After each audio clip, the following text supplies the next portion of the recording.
नमस्कार साथियों, जय हिंद। कैसे हैं आप सभी का स्वागत है आज की महत्वपूर्ण क्लास में। तो आज की क्लास के माध्यम से हम सभी लोग पढ़ने वाले हैं आदिकाल को। देखिए, आदिकाल के 30 महत्वपूर्ण बहुविकल्पी प्रश्नों को इस क्लास में हम सभी लोग पढ़ेंगे। ये प्रश्न जो आपके रहेंगे काफ़ी अच्छी तरह से व्याख्यात्मक ढंग से हम सभी लोगों को पढ़ना है।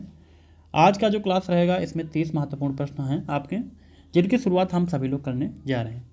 देखिए, पहला प्रश्न है, सिद्ध साहित्य में सिद्धों की संख्या कितनी मानी जाती है? बताइए, सिद्ध साहित्य में सिद्धों की संख्या कितनी मानी जाती है? तो सही उत्तर आपका यहाँ पर हो जाएगा 84। देखिए दोस्तों, सिद्ध साहित्य में जो है 84 सिद्धों की संख्या मानी गई है। और प्रथम सिद्ध कवि की अगर बात की जाए, प्रथम सिद्ध कवि पूछा जाए तो यहाँ पर सरहपा को माना गया है। किसको माना गया है? सरहपा को जो है प्रथम सिद्ध कवि माना गया है। देखिए, सिद्ध साहित्य में अपभ्रंश और पुरानी हिंदी भाषा का प्रयोग हुआ है। राहुल सांकृत्यायन ने भी जो है 84 सिद्धों का उल्लेख किया है। और सिद्ध साहित्य जो है इसको जो है हिंदी साहित्य में एक महत्वपूर्ण भूमिका दी है।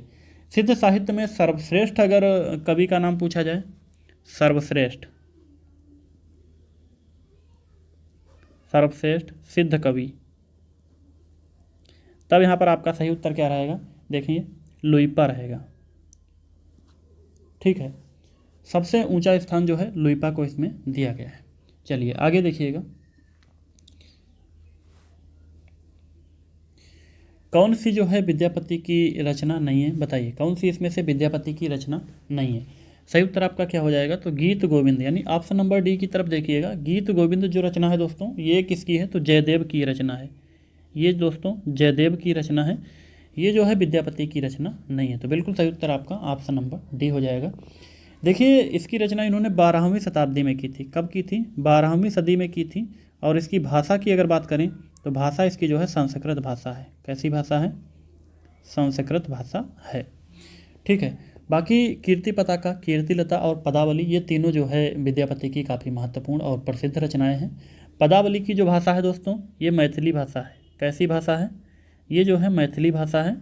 इसी तरह से कीर्ति पताका और कीर्तिलता की जो भाषा है वो अवहट्ठ भाषा है। कैसी है? अवहट्ठ भाषा है दोस्तों। चलिए आगे देखते हैं। तो ये प्रश्न आपके काफ़ी महत्वपूर्ण हैं। आगे है, पूछा गया है कीर्तिलता की भाषा क्या है? पिछले प्रश्न में मैंने व्याख्या में बताया है। तो कीर्तिलता की जो भाषा है वो दोस्तों पूछी गई है, तो अवहट्ठ भाषा है। आप सभी को पता चल गया होगा, यानी कि ऑप्शन नंबर डी इस प्रश्न का सही उत्तर आपका हो जाएगा, अवहट्ठ भाषा। देखिए, ये विद्यापति की रचना है। किसकी है? तो विद्यापति की है। विद्यापति की काफ़ी प्रसिद्ध रचना है। और कीर्ति सिंह से संबंधित है। ये एक ग्रंथ है जो कि 14वीं सदी का एक ग्रंथ है। किस सदी का है? तो 14वीं सदी का। देखिए, जो कीर्तिलता है दोस्तों, इसमें राजा कीर्ति सिंह से संबंधित एक ग्रंथ है। तो उनके बारे में इन्होंने जो है इस ग्रंथ में पूरा वर्णन किया है। किससे है संबंधित? तो राजा कीर्ति सिंह। आगे देखिएगा, अगला प्रश्न है दोस्तों, निम्नलिखित में से कौन सी विशेषता लोक साहित्य में नहीं होती है? बताइए, कौन सी विशेषता जो है लोक साहित्य में नहीं होती है? तो इसमें शास्त्रीयता होती है, यानी कि यही ऑप्शन जो है इस प्रश्न का बिल्कुल सही उत्तर हो जाएगा। देखिए दोस्तों, लोक जो साहित्य है उसमें जो है शास्त्रीयता नहीं होती है। तो ऑप्शन नंबर ए इस प्रश्न का बिल्कुल सही उत्तर आपका हो जाएगा। देखिए, आगे बात करें, ये मौखिक होता है। बिल्कुल सही उत्तर होता है, बिल्कुल सही है दोस्तों, ये मौखिक ही होता है। देखिए, लोक साहित्य क्या है? तो लोक कथा या फिर लोकगीत भी इसको कह सकते हैं। ये साधारण जो जनमानस है उसकी एक अभिव्यक्ति है, जो कि मौखिक परंपरा से पीढ़ी दर पीढ़ी आगे बढ़ती है, और जिसमें किसी विशिष्ट रचनाकार या फिर रचयिता का नाम नहीं होता है। ये जो है सुनाया और गाया जाता है। तो ये मौखिक ही होता है दोस्तों, बिल्कुल सही है। यह परंपरा से प्रचलित रहता है। तो ये भी सही है, मैंने बताया है कि जो है पीढ़ी दर पीढ़ी आगे जो है बढ़ता रहता है। इसमें सहजता और स्वाभाविकता होती है। तो बिल्कुल सही है, यानी इसमें शास्त्रीयता नहीं होती है। तो ऑप्शन नंबर ए इस प्रश्न का सही उत्तर आपका हो जाएगा। अगला प्रश्न है दोस्तों, हिंदी के प्रथम कवि के संबंध में कौन सा जो है सुमेलित नहीं है? बताइए, कौन सा इसमें से सुमेलित नहीं है? देखिए, रामचंद्र शुक्ल के अनुसार जो है हिंदी के प्रथम कवि मुंज और भोज को माना गया है। सही है दोस्तों। हजारी प्रसाद द्विवेदी के अनुसार अब्दुल रहमान को माना गया है। इसी तरह से डॉक्टर रामकुमार वर्मा के अनुसार सालभद्र सूरी। तो बिल्कुल सही उत्तर आपका हो जाएगा ऑप्शन नंबर सी। ये जो दोस्तों हैं ये सुमेलित नहीं है। देखिएगा, डॉक्टर रामकुमार वर्मा ने स्वयंभू को जो है पहला कवि माना है। किसको माना है? स्वयंभू को माना है। ठीक है, स्वयंभू को माना है, तो शालिभद्र सूरी को नहीं माना है। तो ऑप्शन नंबर सी इस प्रश्न का सही उत्तर आपका हो जाएगा। यहाँ पर देखिए राहुल सांकृत्यायन के अनुसार सराफा बिल्कुल सही, ये भी है आपका।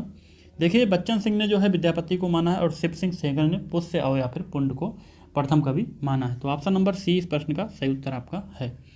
अगला प्रश्न देखिए, अगला प्रश्न है निम्नलिखित में से किस सिद्ध कवि को जो है चर्या विनिश्चय ग्रंथ में सह धर्म का आचार्य बताया है, बताइए। काफ़ी महत्वपूर्ण प्रश्न है ये भी आपका। तो प्रश्न नंबर 6 देखिए, इसमें जो है लुइपा को बताया है, यानी कि ऑप्शन नंबर बी सही उत्तर आपका हो जाएगा। इसके रचनाकार जो हैं कण्हपा हैं। रचनाकार की अगर पूछा जाए रचनाकार कौन है, तो वो है जो है कण्हपा, ठीक है। अगला प्रश्न दोस्तों, निम्नलिखित में से कौन सी रचना सबरपा की नहीं है, बताइए कौन सी रचना सबरपा की नहीं है। तो हम महामुद्रा, वज्रगीति, या फिर शून्यता दृष्टि, वज्र योगिनी साधन, या फिर योग भावनोपदेश। तो सही उत्तर आपका क्या हो जाएगा, तो ऑप्शन नंबर डी देखिएगा, योग भावनोपदेश बिल्कुल सही उत्तर आपका है। ये कुक्कुरिपा की रचना है। किसकी है दोस्तों, कुक्कुरिपा की रचना है। तो ऑप्शन नंबर डी इस प्रश्न का सही उत्तर आपका हो जाएगा। अगला देखिएगा, सिद्धों के संबंध में कौन सा कथन जो है इसमें से असत्य है, असत्य कथन बताना है, कौन सा जो कथन है वो असत्य है। तो देखिएगा, कालक्रम की दृष्टि से प्रथम सिद्ध जो है सराहपा को माना गया है। सिद्धों की साधना की दृष्टि से सबसे ऊंचा स्थान लुइपा का है। कण्हपा सिद्धों में विद्वान की दृष्टि से सर्वश्रेष्ठ हैं, या फिर सिद्धों में सर्वाधिक रचनाएं करने वाले विद्वान जो है डोम्भिपा हैं। इसमें बताना है सही उत्तर क्या हो जाएगा, तो ऑप्शन नंबर डी को देखिएगा दोस्तों, यही सही उत्तर आपका है। और ये जो कथन है दोस्तों असत्य है, बिल्कुल असत्य कथन है। बाकी देखिएगा सत्य जो कथन है इनके माध्यम से भी कई प्रश्न तैयार हो जाते हैं। तो कालक्रम की दृष्टि से यहाँ पर प्रथम सिद्ध जो है सराहपा को माना गया है, ये एक प्रश्न आपका हो गया। इसी तरह से सिद्धों की साधना की दृष्टि से सबसे ऊंचा स्थान किसका है, तो लुइपा का है। ये भी काफ़ी महत्वपूर्ण पॉइंट है। कण्हपा जो है सिद्धों में विद्वता की दृष्टि से सर्वश्रेष्ठ है, तो ये भी काफ़ी महत्वपूर्ण है। चलिए आगे देखिएगा, सिद्धों में सर्वाधिक रचनाएं करने वाले विद्वान डोम्भिपा हैं, तो ये गलत है दोस्तों। यहाँ पर जो है कण्हपा होना चाहिए, ठीक है, कण्हपा। तो इनकी जो है लगभग 74 रचनाएं देखने को मिलती हैं, और ये जो है बिल्कुल सही उत्तर आपका ऑप्शन नंबर डी हो जाएगा। सिद्ध साहित्य का पता लगाने वाले प्रथम विद्वान कौन है, बताइए। सिद्ध साहित्य का जो है पता लगाने वाले प्रथम विद्वान कौन है, तो हरप्रसाद शास्त्री हैं। देखिए दोस्तों, हरप्रसाद शास्त्री यानी ऑप्शन नंबर ए इस प्रश्न का सही उत्तर आपका हो जाएगा, हरप्रसाद शास्त्री। ये जो है सिद्ध साहित्य का पता लगाने वाले प्रथम विद्वान हैं। और कब पता लगाया था, तो 1907 ईस्वी में जो है नेपाल में सिद्ध साहित्य के कुछ महत्वपूर्ण ग्रंथों की इन्होंने खोज की थी। कहाँ से, तो नेपाल से। चलिए ये काफ़ी महत्वपूर्ण है। और अगला प्रश्न देखिए, आदिकाल और जो है भक्ति काल के बीच की एक स्वर्णिम कड़ी किसे कहा गया है, तो यहाँ पर नोट कर लीजिएगा दोस्तों, विद्यापति जी को कहा गया है। किसको कहा गया है, तो विद्यापति जी को कहा गया है। इनके 16 महत्वपूर्ण ग्रंथ हैं। कितने हैं, 16 महत्वपूर्ण ग्रंथ हैं। आगे जो क्लास आएंगी उसमें एक एक कवि को अलग अलग से जो है उसका जीवन और रूपरेखा के बारे में अलग अलग क्लास बनेंगी, तो उसमें बहुत अच्छी तरह से आपको पता चलेगा कौन कौन सी रचनाएँ हैं। हर एक चीज़ का काफ़ी डीपली जो है अभ्यास कराया जाएगा। अगला देखिएगा प्रश्न, सिद्ध कवि जो है सराहपा की रचना का नाम है। सिद्ध कवि सिद्ध कवि सराहपा की रचना का क्या नाम है इसमें से, प्रश्न नंबर 12। तो इनकी रचना कौन है, प्राकृत पैंगलम, पौम चर्यु, संदेश रासक, या फिर दोहा कोश। देखिए ऑप्शन नंबर डी, दोहा कोश बिल्कुल सही उत्तर हो जाएगा। तो सराहपा की ये रचना है, और हिंदी के प्रथम कवि भी ये माने जाते हैं। और पौम चर्यु की अगर बात करें दोस्तों, तो ये स्वयंभू की रचना है। किसकी है, स्वयंभू की ये रचना है। देखिए प्राकृत पैंगलम तो ये लक्ष्मीधर की है। किसकी है, लक्ष्मीधर की ये रचना है। इसी तरह से संदेश रासक जो है अब्दुल रहमान की है, अब्दुल रहमान। आगे बात करते हैं, अगला प्रश्न देखिएगा, निम्नलिखित में से कौन सी रचना एवं उसका रचनाकार सुमेलित नहीं है, बताइए। इसमें से कौन सी रचना और उसका रचनाकार जो है गलत लिखा हुआ है, तो ये हमको ढूंढना है। देखिए भक्त नामावली सूदन, तो बिल्कुल सही उत्तर आपका ऑप्शन नंबर ए में ही मिल गया है। भक्त नामावली जो रचना है दोस्तों ये किसकी है, देख लीजिएगा। तो ये जो रचना है दोस्तों ये ध्रुवदास जी की है। किसकी है, ध्रुवदास की ये रचना है, ना कि सूदन की है। तो ऑप्शन नंबर ए इस प्रश्न का सही उत्तर हो जाएगा। देखिए एक रचना इससे मिलती जुलती है, कविता कविता नामावली, नामावली ये रचना किसकी है? तो ये दोनों एक ही तरह की हैं, तो ये सूदन की रचना है। ठीक है, ये सूदन की रचना है, बहुत ही महत्वपूर्ण है। कविमाला की बात करें तो ये सही है, तुलसी की है। वो तुलसीदास नहीं है दोस्तों, ये दूसरे तुलसी हैं, वो तुलसीदास अलग हैं। और विद्वान गोद तरंगिणी सुब्बा सिंह की है। कवि रत्नमाला देवी प्रसाद मुंसिफ की है। ये सभी सही है। ठीक है, चलिए अगले प्रश्न पर चलते हैं। अगला प्रश्न है, निम्नलिखित में से मत्स्येंद्र नाथ की रचना कौन सी नहीं है? बताइए, मत्स्येंद्र नाथ की रचना इसमें से कौन सी नहीं है? तो कौल ज्ञान निर्णय, अकुल वीर तंत्र, आत्मबोध और ज्ञान कारिका। तो आत्मबोध देखिएगा, बिल्कुल सही उत्तर हो जाएगा दोस्तों। ये इनकी मत्स्येंद्र नाथ की रचना नहीं है, गोरखनाथ की है। किसकी है? गोरखनाथ की। ठीक है, गोरखनाथ की ये रचना है। और देखिए दोस्तों, बात करें इसकी जो रचना है वो मत्स्येंद्र नाथ की, तो इनकी बाकी ये सभी रचनाएं हैं। ठीक है, तीनों रचनाएं हैं और 4 इनकी कुल रचनाएं हैं। कौन है? 4 हैं। तो एक इनकी रचना दोस्तों है कुलानंद। क्या है? कुलानंद। इसको आप चौथी रचना जो है मान सकते हैं। ये चौथी है, बाकी 1 2 3, ये 3 आपकी हो गई। और सी जो ऑप्शन है ये इस प्रश्न का सही उत्तर है। ये दोस्तों गोरखनाथ का है। ठीक है, इसको हाईलाइट कर दे रहे हैं हम। अब चलिए अगला प्रश्न देख लेते हैं। अगला प्रश्न देखिए, स्वयंभूकृत पौमचर्यु जो है, ये इसकी जो कथा है इसका संबंध किससे है? कृष्ण कथा से है, राम कथा से, बौद्ध कथा या फिर शक्ति कथा? तो देखिए सही उत्तर आपका ऑप्शन नंबर बी हो जाएगा, राम कथा से इसका संबंध है दोस्तों। तो ऑप्शन नंबर 20 प्रश्न का सही उत्तर आपका हो जाएगा। प्रश्न नंबर 15 का देखिए, राम कथा पर आधारित है और जैन धर्म में जो है पद्म चरित्र और पद्म पुराण भी इसको कहा गया है और अपभ्रंश का पहला प्रबंध का भी ये माना जाता है। ये सभी इसकी विशेषताएं हैं। अगला प्रश्न देखिए, मैथिल कोकिल के नाम से किस कवि को जाना जाता है? बताइए, बहुत ही महत्वपूर्ण है, बहुत ही इजी प्रश्न है, आप सभी लोग जान चुके होंगे।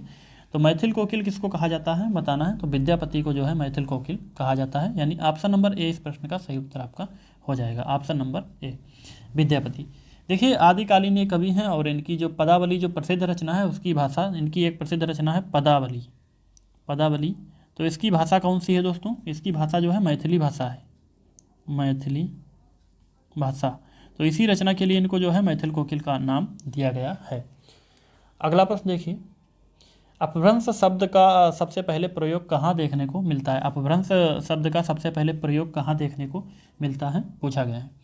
देखिए, सूरदास की रचना में, भरत मुनि की रचना में, राजा धार सेन के शिलालेख में। बिल्कुल सही उत्तर आपका ऑप्शन नंबर सी हो जाएगा। बिल्कुल सही उत्तर हो जाएगा आपका ऑप्शन नंबर सी। अगला प्रश्न देखिए, नाथ पंथ सिद्धों की परंपरा से जो है छंटकर निकला है। देखिए यहाँ पर थोड़ा सा टाइपिंग मिस्टेक है, तो लिखा है नाथ पंथ सिद्धों की परंपरा से छंटकर निकला है। ये कथन किसका है बताइए। तो दोस्तों ये कथन जो है ये आचार्य रामचंद्र शुक्ल जी का कथन है, जिन्होंने कहा है नाथ पंथ सिद्धों की परंपरा से छंटकर निकला है। याद कर सकते हैं आप सभी लोग। अगला देखिएगा, प्रश्न देखिएगा, निम्नलिखित में से आदिकाल के अंतिम चरण के सुप्रसिद्ध कवि कौन हैं? बताइए, काफ़ी बार प्रश्न पूछा गया है दोस्तों। तो आदिकाल के अंतिम चरण के सुप्रसिद्ध कवि के रूप में अमीर खुसरो को जाना जाता है, यानी ऑप्शन नंबर ए इस प्रश्न का सही उत्तर आपका हो जाएगा, अमीर खुसरो। देखिए, हम सभी लोग बात करें दोस्तों अमीर खुसरो की, तो ये जो है इनको तोता हिंद के नाम से भी जाना जाता है। बाकी आदिकालीन के एक जो है प्रसिद्ध कवि के रूप में ये जाने गए हैं। अगला देखिए प्रश्न, भरत मुनि ने अपभ्रंश को क्या नाम दिया है? ये भी बहुत महत्वपूर्ण प्रश्न है दोस्तों। अपभ्रंश को जो है भरत मुनि ने क्या नाम दिया है? तो यहाँ पर नोट कर लीजिएगा, देश भाषा का नाम दिया है। क्या नाम दिया है? देश भाषा का नाम दिया है। ठीक है, देश भाषा। अगला प्रश्न देखिए, इनमें से कौन सा ग्रंथ जो है लौकिक चरित्र काव्य माना जाता है? बताइए, लौकिक चरित्र काव्य इनमें से कौन सा ग्रंथ माना जाता है? तो यहाँ पर सही उत्तर हो जाएगा भविष्यत कहा। इसको जो है भविष्यत कथा भी कहते हैं। तो यही इस प्रश्न का सही उत्तर आपका है ऑप्शन नंबर ए। और किसका है? तो धनपाल का है, धनपाल। ठीक है, ये धनपाल का है। अगला देखिए, नाथ संप्रदाय के प्रवर्तक इनमें से कौन से थे? बताइए, नाथ संप्रदाय के प्रवर्तक पूछा गया दोस्तों, नाथ संप्रदाय के प्रवर्तक कौन है? तो यहाँ पर सही उत्तर आपका गोरखनाथ हो जाएगा। ठीक है, गोरखनाथ जो है नाथ संप्रदाय के प्रवर्तक माने जाते हैं। नाथ संप्रदाय के अन्य नाम की बात करें तो यहाँ पर देखिए, इस संप्रदाय के अन्य नाम हैं, अन्य नाम सिद्धमत, सिद्धमत, इसी तरह से योग मार्ग, योग मार्ग। देखिए, योग संप्रदाय भी कहा जाता है, योग संप्रदाय। इसी तरह से अवधूत मत भी कहा जाता है। क्या कहा जाता है? अवधूत मत। चलिए अगला प्रश्न देखिएगा। आदिकालीन साहित्य में वीर रस की रचनाओं में किस शैली का प्रयोग हुआ है? बताइए किस शैली का प्रयोग हुआ? शैली पूछी गई है। तो आदिकालीन साहित्य में वीर रस की रचनाएं जो हुई हैं उनमें जो है किस शैली का प्रयोग हुआ है? प्रश्न नंबर 23। तो डिंगल शैली, नोट कर लीजिएगा दोस्तों, डिंगल शैली।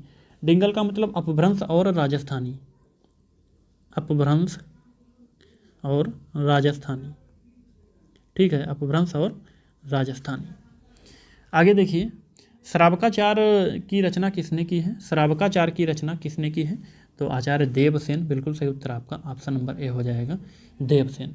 देखिए इसमें जो है 250 दोहे हैं। कितने दोहे हैं? 250 दोहे हैं, जिनमें जो है श्रावक धर्म का वर्णन है।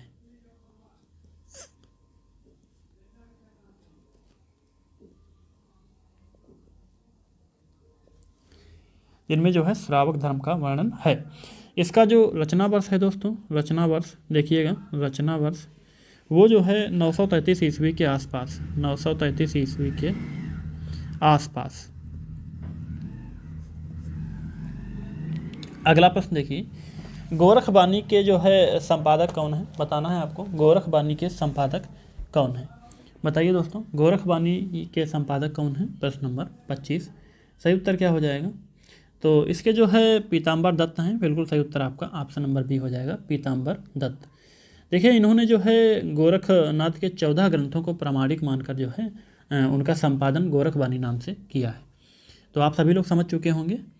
अगला प्रश्न देखिए, आदिकालीन हिंदी को एक भिन्न प्रकार की जो है हिंदी मानते हुए उसे हिंदवी कहा है। तो किसने कहा है? पूछा गया है। किसने कहा है दोस्तों हिंदी को हिंदवी? तो अमीर खुसरो जी ने कहा है, यानी ऑप्शन नंबर 20 प्रश्न का सही उत्तर आपका हो जाएगा, अमीर खुसरो। खड़ी बोली के आदि कवि भी ये माने जाते हैं। खड़ी बोली के आदि कवि।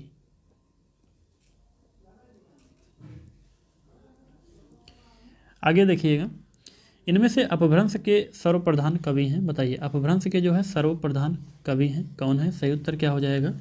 अपभ्रंश के जो है सर्वप्रधान कवि कौन है? तो स्वयंभू को माना जाएगा यहाँ पर, ऑप्शन नंबर ए स्वयंभू। बिल्कुल सही उत्तर आपका हो जाएगा। देखिए जैन परंपरा का पहला कवि जो है इनको कहा गया है, और अपभ्रंश का वाल्मीकि भी कहा गया है। अपभ्रंश का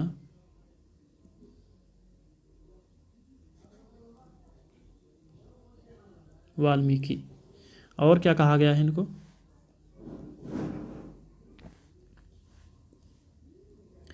जैन परंपरा का जो है पहला कवि।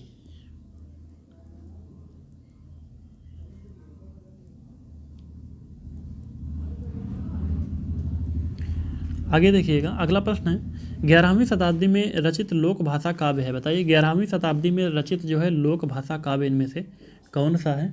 बताना है आपको, प्रश्न नंबर 28। तो यहाँ पर सही उत्तर क्या हो जाएगा? ढोला मारूरा दूहा। बिल्कुल सही उत्तर आपका ऑप्शन नंबर डी हो जाएगा। देखिए कवि कल्लोल की रचना है दोस्तों, कल्लोल की जो है ये रचना है, और इसमें जो है राजकुमार ढोला और राजकुमारी मारू के प्रेम कथा का वर्णन किया गया है। ये एक लोक भाषा काव्य के रूप में जाना जाता है। ठीक है, आगे देखिए अगला प्रश्न आपका, प्रश्न नंबर 29। विद्यापति के पद किस भाषा में रचित हैं? तो मैथिली भाषा में रचित हैं, यानी ऑप्शन नंबर बी सही उत्तर हो जाएगा। मैथिल कोकिल भी इनको कहा जाता है। आगे देखिए प्रश्न नंबर 30।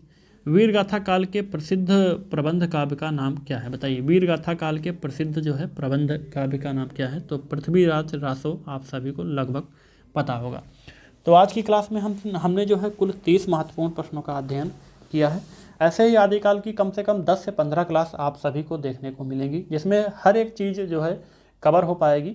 2-4 क्लास में आदिकाल नहीं कंप्लीट हो पाएगा, तो 10 से 15 क्लास हम सभी लोग करेंगे। उसके बाद में आदिकाल की जो हर एक चीज़ है उसको हम सभी लोग जो है काफ़ी अच्छी तरह से अलग जो क्लास रहेंगी, जो कि ऑब्जेक्टिव नहीं रहेंगी, उस तरह से हम सभी लोग आदिकाल को जो है समझेंगे। जैसे कि लौकिक साहित्य हो गया, नाथ संप्रदाय है, सिद्ध संप्रदाय है, इन चीज़ों को हम लोग जो है बाद में समझेंगे। पहले जो है इसके जो प्रैक्टिस सेट हैं, जो कि बहुविकल्पी प्रश्नोत्तरी है, इसको हम सभी लोग खूब अच्छी तरह से जो है कर लेंगे। उसके बाद में आगे की चीज़ों को भी समझते हुए चलेंगे। तो आज की क्लास की यहीं पर समाप्ति करते हैं, मिलते हैं नई क्लास में कल फिर से। तब तक के लिए जय हिंद, जय भारत।